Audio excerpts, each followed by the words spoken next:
So the chapter name is mutual fund. Investor can invest in securities. Securities means shares, debentures and bonds. These are included in the securities. Okay, a person can invest in securities means a person can invest in shares, debentures or bonds. Either we can do this investment directly or indirectly. Directly means if a person having knowledge about the securities and securities market or stock market can invest directly in the market. But if a person who is not aware or does not have that much knowledge or does not have that much time or have little money to diversify and wants to diversify, then he can indirectly invest in stock market or securities.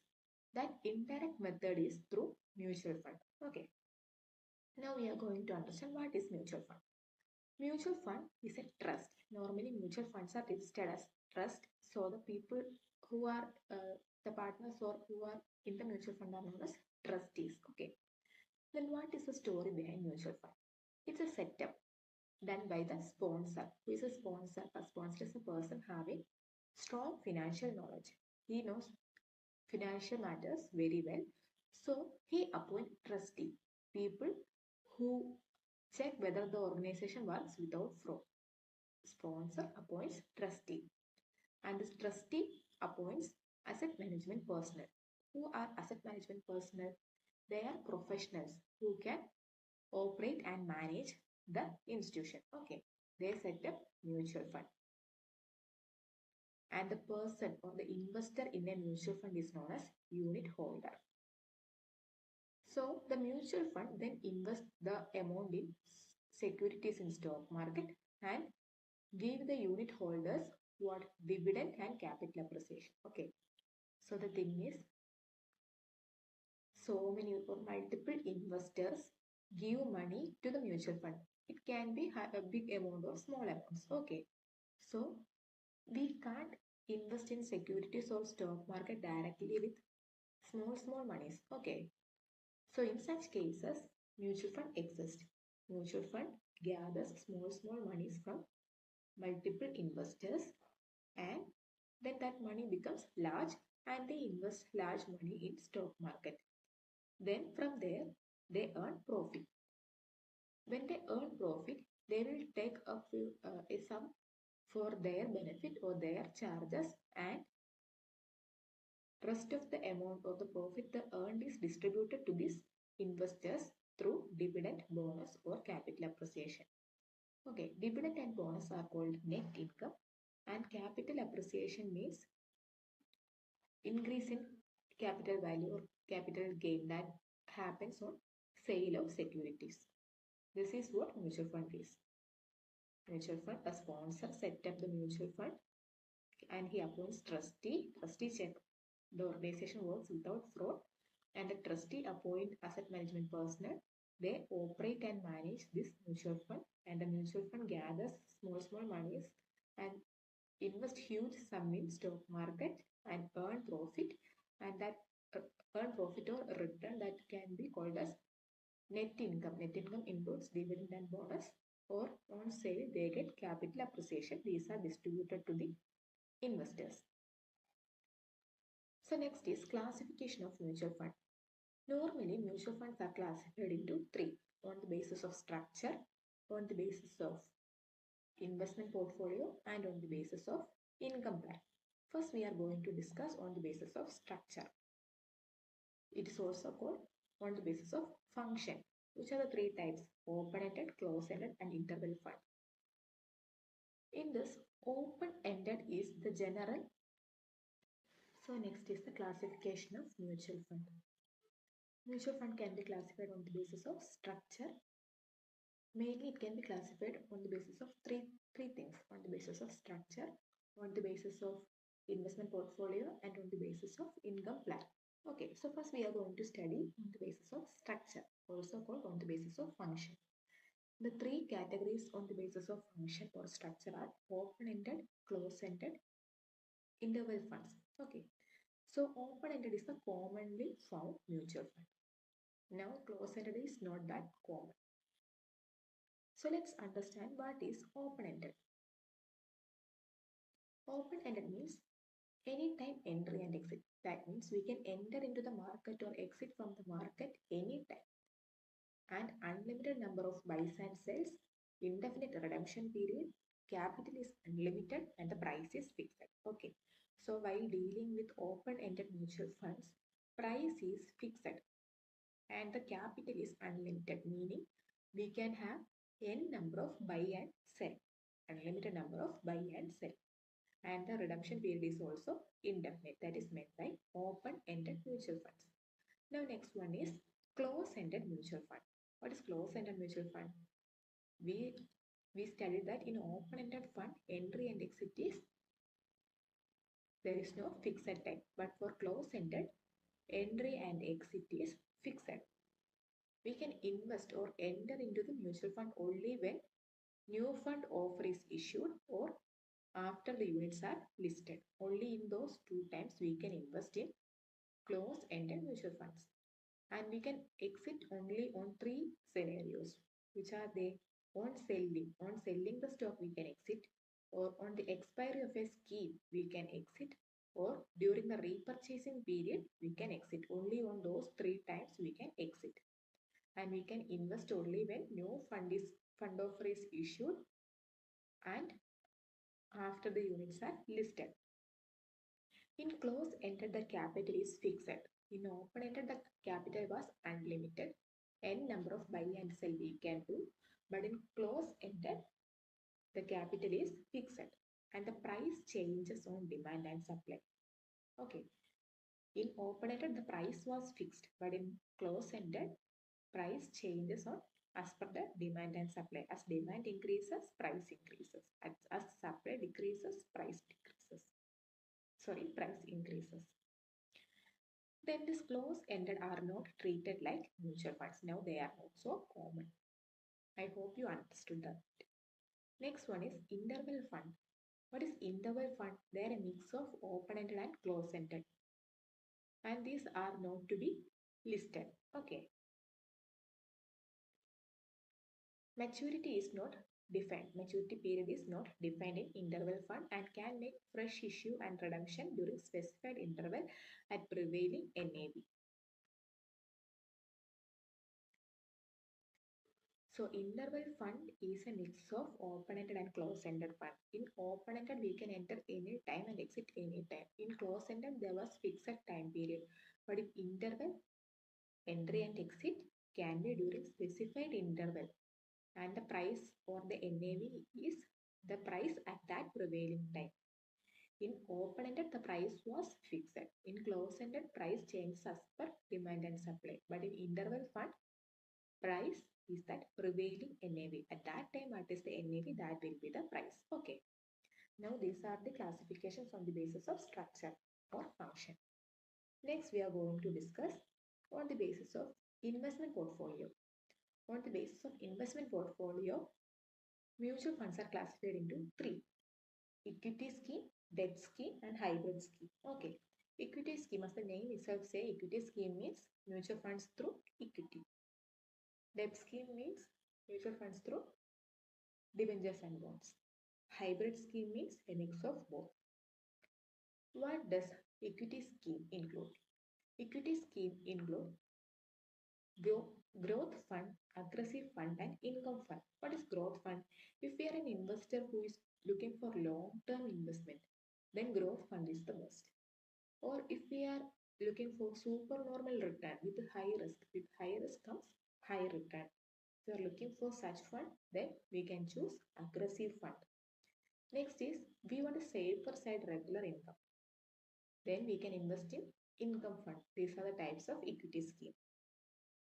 If this scheme is successful, if this mutual fund becomes successful, then the price of the stock increases and we receive profit.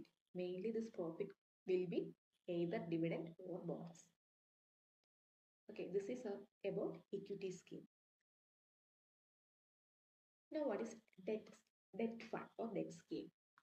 Debt fund are of two types, bond and gift fund.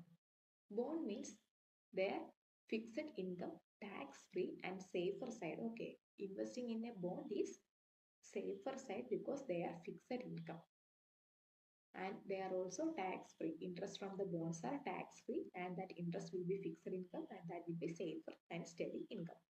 Next is gift fund. Gift fund includes two types: treasury bill or dated security issued by the government. These are included in the gift fund. In debt fund, there are four types of risk, which are the interest rate risk, credit risk, prepayment risk, and reinvestment risk. Risk related to the interest rate fluctuations or changes is called interest rate risk. Next, credit risk that relates to the civil. Then prepayment risk, risk that occurs due to early payment, prepayment, that is prepayment risk. Then reinvestment risk, risk due to the reinvestment made in the mutual fund is known as reinvestment risk. These are the four types of risk in debt fund. Then bonds are less volatile than equity. Equity is more volatile than bonds. Okay. Now we studied equity scheme, debt scheme, and the third one is hybrid scheme. Hybrid scheme is also known as special fund. They are a mix of equity plus debt. In which ratio this equity and debt are mixed? At the ratio pre-agreed. As they agreed in their agreement, in that ratio, debt and equity will be used in investment. Okay, that is hybrid or special fund. So on the basis of investment portfolio, types of mutual funds are equity scheme, debt scheme, and hybrid scheme. Now the last one is on the basis of income plan. This is more of an exam point of view. And the investment plan, dividend payout plan, on the basis of income plan, it can be dividend payout plan, dividend reinvestment plan, bonus plan, and growth plan. Four types of income plans are there for mutual fund investment. Okay, we are going to study about dividend payout plan. Dividend payout plan are regular income plans. Dividend distributed periodically to the unit holders means dividend payout. Dividend is paid to the unit holders on a regular basis. So they are regular income. They get a regular income. That income from shares are called as dividend, and income from debentures and bonds are called as interest income. So when net income means it can be dividend, interest or bonus. That is dividend payout plan. Now dividend reinvestment plan. Dividend reinvestment plan means without paying the dividend to the unit holders, we are reinvesting in the mutual fund itself. So dividend not distributed to the unit holders. Dividend is reinvested in mutual fund. That is dividend reinvestment plan. Third one is bonus plan. Bonus plan means no dividend is distributed. Bonus will be issued, means bonus units will be issued. Instead of giving the profit portion to the unit holders, they will issue more units to the unit holders. That means they issue bonus unit to the unit holders in bonus plan. Next is growth plan. Growth plan. In growth plan, there is no bonus, no dividend, only increase in the gross annual value of units. In growth plan, normally unit holders don't get dividend or bonus. What they get, the value of the units they hold will increases. Okay, what is unit and unit holder? So as in equity shares, we call the equity shareholders as or the owners as equity shareholders. In the same sense, for mutual fund, we call the owners as unit holders. And what they hold is unit. Okay, for equity shares, equity shareholders, what they hold will be equity shares. And for mutual funds, what unit holders hold is unit. So the value of unit increases. Then one example. Normally mutual funds are named like this: HDFC Open-Ended Equity Fund. HDFC means the name of asset management professional who manages this our mutual fund. Here HDFC Bank is managing our mutual fund. So first comes the name of the professional. Then whether it is open-ended, close-ended or interval fund. The structure, open-ended. Then next investment portfolio, equity or debt or hybrid. So this is how a mutual fund is named. Okay. Then let's understand a balance sheet. When we invest, we get capital investment. Now, if we invest 1,000 units and the nominal value of or the NAV was 10, the capital investment will be 10,000. Then we invest this into the securities market. Mutual fund invest this in the securities market at 15 rupees. That was the NAV. So they get investment 15,000 and they got cash 3,000. So total earnings is 18,000. From that, they had some expenses to be paid 2,000. So what will be the net asset? Total investment minus expenses payable will be the net asset, and the NAV will be net asset divided by number of units. So NAV will be net asset divided by number of units. So 16 rupees is the NAV here. That is per unit. Okay.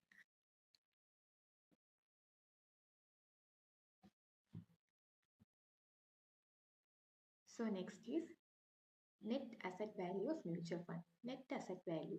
Net asset value means value per unit of a mutual fund. The value of per unit. We hold units and value of one unit is called NAV. That is normally calculated on daily basis at the end of each day. Okay.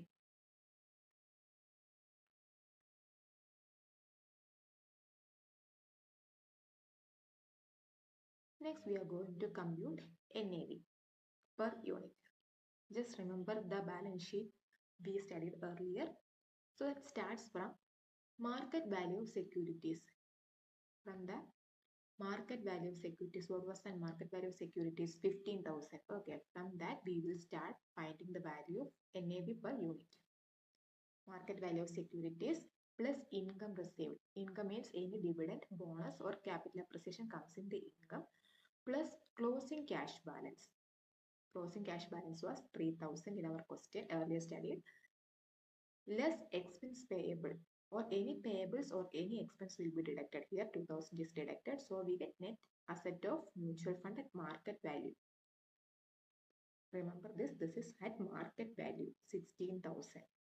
From that we will find NAV by dividing net asset at market value divided by number of units. We get per unit value 16,000 divided by 1,000 units, we get 16 rupees per unit. That is the NAV of mutual fund. This is how mutual funds are calculated. NAV of mutual funds are calculated. Mutual funds market value plus income plus closing cash balance minus expense and payables. We get net asset. That net asset divided by number of units will get NAV. In mutual funds, normally we take up to 2 decimals. In equity shares, we don't take in fractions, but in mutual fund we can take 2 decimal. But if in question it's specified 2 or 3 or 4 or no, then do accordingly, otherwise we will lose our mark. Next is, here we studied closing cash balance, right? Then how that closing cash balance is computed? Calculation of closing balance, cash balance, it is nothing but just add all the income and less all the expense. Amount received on issue plus all the incomes less all the expenses, we get closing cash balance. What are the normally seen expenses? Initial investment, initial expense, dividend distributed and all other expenses. These are reduced. So we get the closing cash balance. We got some money that from the issue of units. From that we deduct all the expenses incurred by us and add all the incomes received by us and we get the closing cash balance. Next is some general points. If first mutual funds are issued first, then we cannot find the NAV. Opening NAV cannot be found. So in such a time, we can use any price. Normally it will be 10 per unit, but we can use any value that is acceptable. Okay. So we earlier discussed equity share owners are called equity shareholders and what they hold are shares. Likewise, mutual fund owner is called unit holder and what they hold is unit. Then, while finding NAV, we used here asset and liabilities, right? But if in question assets and liabilities are not given, if assets and liabilities are not given, only opening NAV is available, then how closing NAV is calculated? How opening NAV is available? What is opening NAV? Sorry, opening net asset is available. What is opening net asset? Number of opening units into opening NAV, we get net asset, opening net asset. In that, add all the incomes or additions: investment value appreciation, amount received on new issue, income earned, amount received on sale. All those additions are added, and amount paid, amount distributed, amount paid for purchase, all are deducted. When we do that, we get closing net asset at market value. And that closing net asset at market value divided by number of closing units, we get closing NAV. Here, one thing to give focus is that amount received on new issue. Amount received will be added, right? But it is at issue price. Issue price is taken here, and amount paid on repurchase, redemption price is taken here. Unless otherwise given, NAV will be taken, but if issue price or redemption price are specifically given, use that accordingly. Then how we can find the issue price or redemption price? How? Issue price is also known as public offer price. That means NAV on issue. On the time of issuing a unit, what is the NAV? That plus entry load. Entry load is normally a percentage of NAV plus dividend equalization per unit collected on issue of units. That is issue price. What is this entry load? So think like this. We are a mutual fund and we are issuing shares to a person. At what price we will issue? That price is issue price or public offer price. What price we will issue? We will find that NAV on that time. If it is 100, think. We will add a price called entry load, letting that person to enter into our mutual fund scheme. That will be percentage of NAV. If it is 2%, then it will be 2 rupees. Plus dividend equalization per unit. This we will discuss later. What is dividend equalization? Okay. So 100 plus 2 plus, if it is 3, then 105 at 105 rupees. If they give 105 rupees, then only we will give the mutual funds. That is the issue price. Hope you understand. What is repurchase price? NAV on date of redemption. That means repurchase means our mutual fund unit holders want to sell the mutual fund and leave from our mutual fund organization. So at what price we will buy back the shares? Sorry, units. That is the repurchase price. We will first find what is the NAV on that date of redemption, and we will deduct a price or a charge for them to leave because they are leaving. Okay, if it is, it will be also percentage of NAV plus dividend equalization. Think of this way: we are mutual fund and our client or unit holder is giving back the units and they are leaving. So we need to pay the money. How much we will pay? NAV, if it is 100 less exit load 2%, 2 rupees. So 100 minus 2, 98 plus 3. So how much it will be? 101, I think. 101 rupees only we will give. So we issued at 103 and we repaid at 101. Then we gain profit. This is how mutual funds work. Entry load is also known as front end load. Exit load is also known as back end load. Okay. Next is calculation of dividend equalization. We seen here no dividend equalization paid, dividend equalization collected. Here it is collected on issue, dividend equalization collected, and on repurchase or redemption, dividend equalization paid is added. That is to be remembered. So we are going to understand the calculation of dividend equalization per unit. First, we will have income earned in month 1. If in April we earned some income, we know how many units we purchased and how much is the value we know. So we will find the per unit cost. How? 20,000 by 1000, 20. Then next, dividend equalization collected on issue. What is dividend equalization?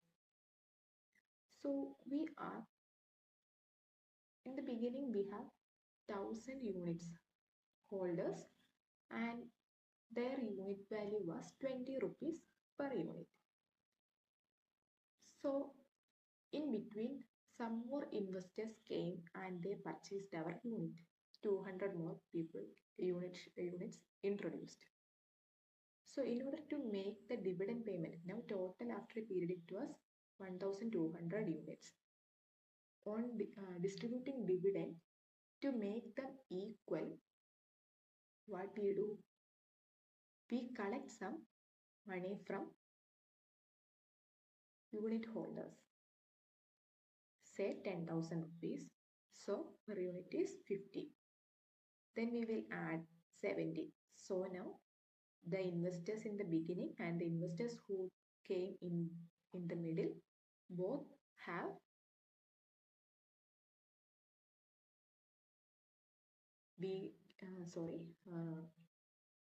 both the parties get dividend equally. Otherwise, think of this way: if we having purchased or collected this 50 rupees, at the end of a period the units are 1200 and the total income become 30,000. And how much on dividing this? The earlier investors get low amount and the investors who invested lately get more amount. So in order to avoid that, what we do? We collect money from the investors who later came in and make them receive dividend equally. So here the first investors, the per unit rupee was 20, but later when they get distributed dividend it becomes 70.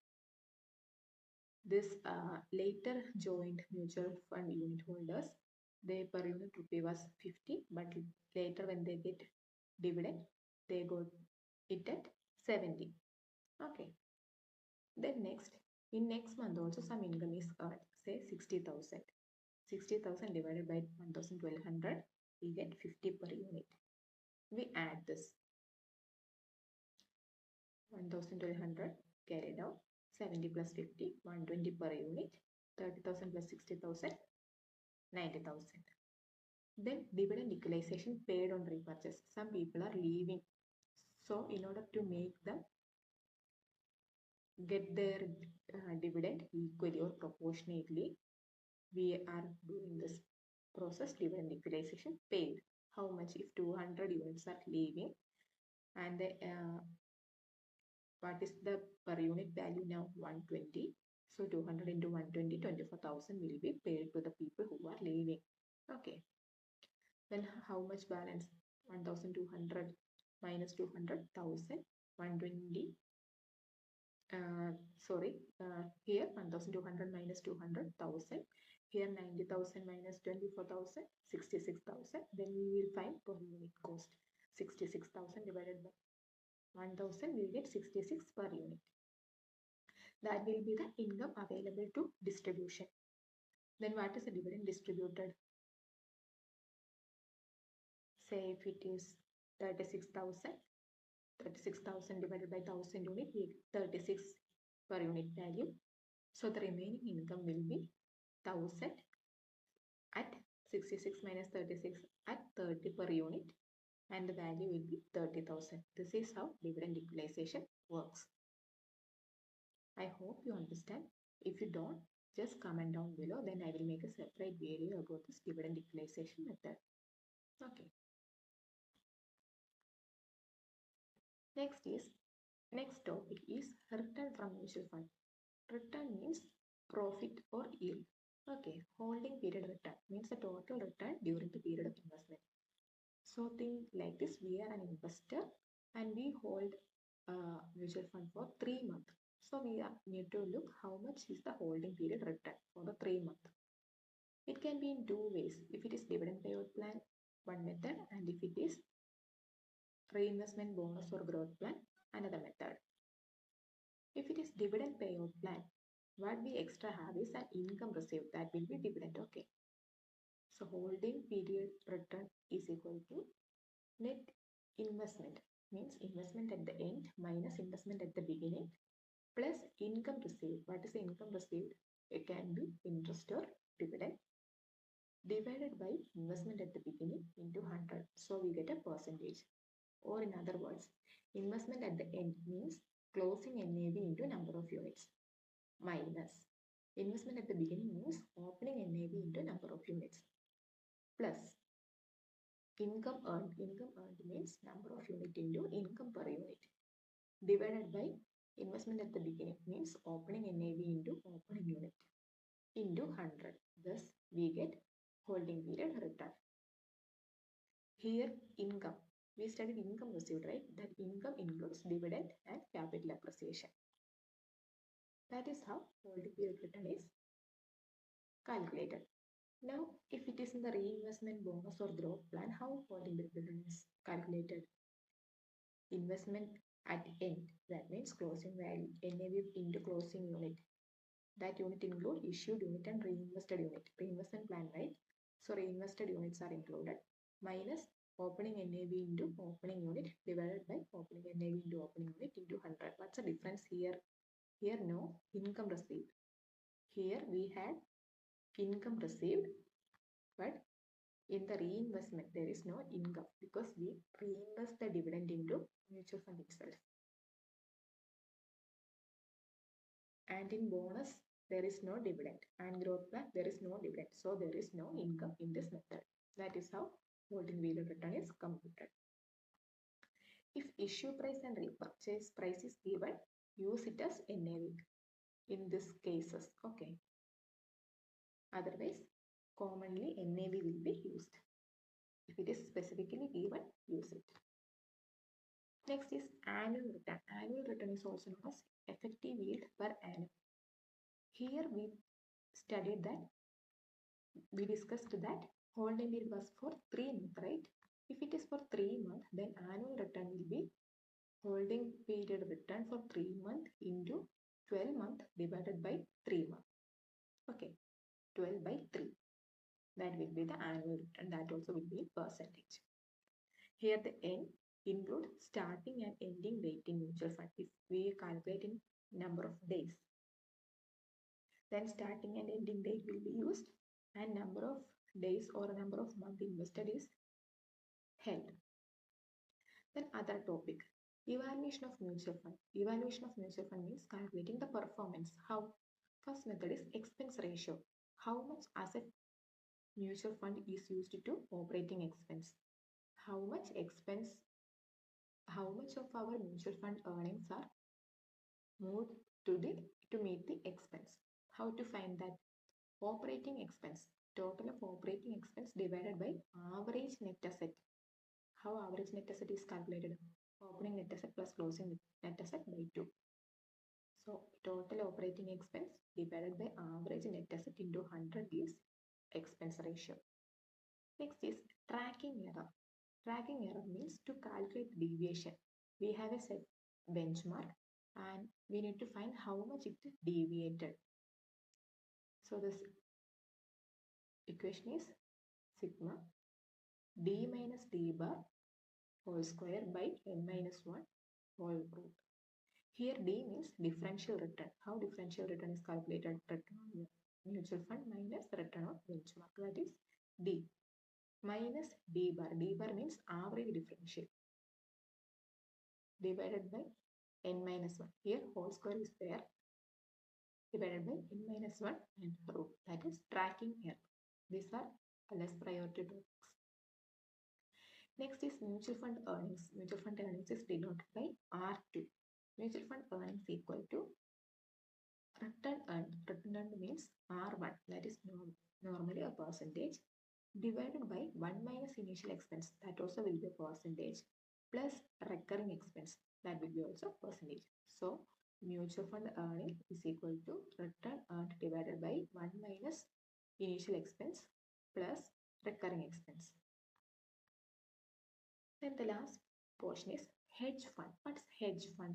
Hedge fund is a type of mutual fund, but it is less regulated. No huge regulations are there. It is structured as private entity, and this entity does not need to reveal their operations to outsiders or their clients. Only selected clients with higher return needs are invested in hedge funding. Okay, a person who manages a hedge fund is called hedge fund manager, and his type of fees for a hedge fund manager is base fee or basic fee, which is a fixed fee plus incentive.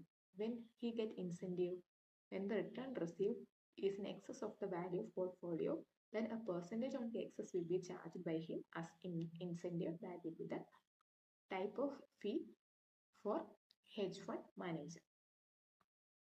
Then that's all. Hope you understood this. If you have any doubt regarding any topic, please comment down below. As much as I can, I will solve that. And if any person who is watching this feels to clarify their doubts, you can also do that on the comment section. This is just for the sake of us for studying and passing this CA final exam, to understand it in a base way, understand it in a student perspective or student level. So this lecture I have referred is mostly Air 1 CAs, and main motive regarding this is that I can get a more clarity while teaching, or like talking to you about this chapter. And if you think any of the topics I have discussed is wrong or need correction, feel free to comment down below. I will check and clarify. And thanks for watching. Thank you. And we will see in another video soon.